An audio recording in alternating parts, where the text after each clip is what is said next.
I've always been a fan of survival horror.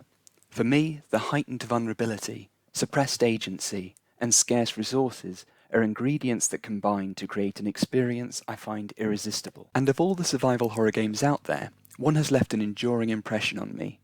Fatal Frame 2, a game that I'd place in the ranks of Silent Hill and Resident Evil as being one of the greatest horror games of all time. Following the fate of twins Miyu and Mayu, who were spirited away to a haunted village deep within the Japanese mountains, this game still has the capacity to terrify even after 15 years.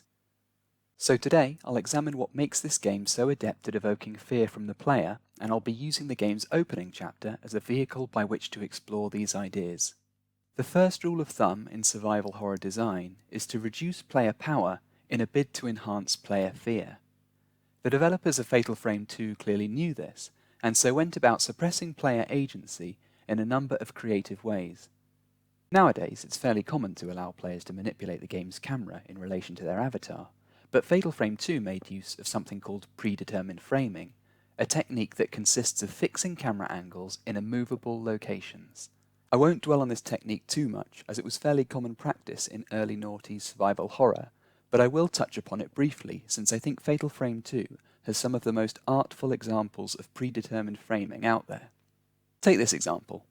Not only are the stairs' placement in the frame's foreground a brilliant way of evoking a sense of entrapment, a feeling of trepidation is also created through the frame's refusal to let the player see the path ahead of their avatar, allowing for chilling moments like this.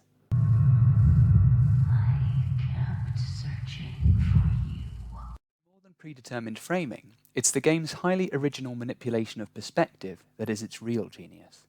While the game's mostly experienced through the third-person perspective, this viewpoint shifts to the first person when attempting to exercise spirits armed with the game's signature weapon, the camera obscura.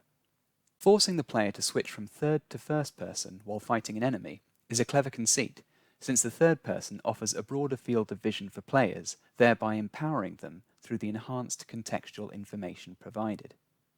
By contrast, the first-person viewpoint restricts the player through a narrower field of vision, limiting a player's knowledge and creating a disempowering, improvisatory approach to combat. Consequently, the loss of agency felt by the player as they're fighting the spirit in first person, who, by the way, teleports, attacking from any direction, creates a brilliantly unnerving experience. At this point, I'd also like to touch upon the linearity of the game's level design, something I'd argue is a further way the game seeks to unsettle the player. Much of the game feels somewhat on rails due to how heavily players are guided by spirits throughout the course of the story. Take the game's opening chapter, for example. Here the spirit in question is Miyako Sudo, a victim of the cursed village, and someone we see crop up in numerous places, like here, here, here, and here. There really is no escaping her. That spirit guides are used so frequently to prevent players straying from the critical path means players are made acutely aware of the controlling forces subduing their avatar. And with this comes a loss of power and fear that stems from feeling subject to the whims of supernatural authorities. The final point I'll touch upon are the game's intertextual links. By this I mean the references contained within the game to other horror media of the period.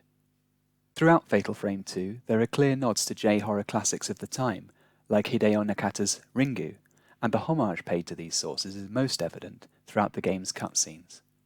For instance, one need only look to the game's use of extreme close-ups on the faces of its ghostly antagonists, or its lapses into monochrome, to see the clear influences taken from successful J-horror movies of the time.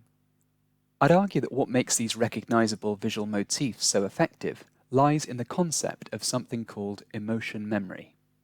I first came across this term in the world of theatre, and it basically refers to the idea that the human brain bears traces of previous experiences, and that certain triggers can act as catalysts, prompting us to relive past experiences.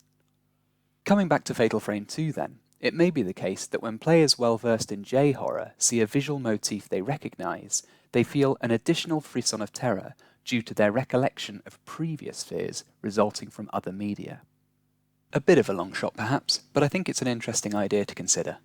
There's far more I could say about the game's capacity to terrify, like its wonderful sound design or imaginative environmental storytelling, but I'm running out of time, so I guess that'll have to wait for another video. For now, I'll end by saying that Fatal Frame 2 will always hold a special place in my heart, and I look forward to the day when we see survival horror games of its ilk again.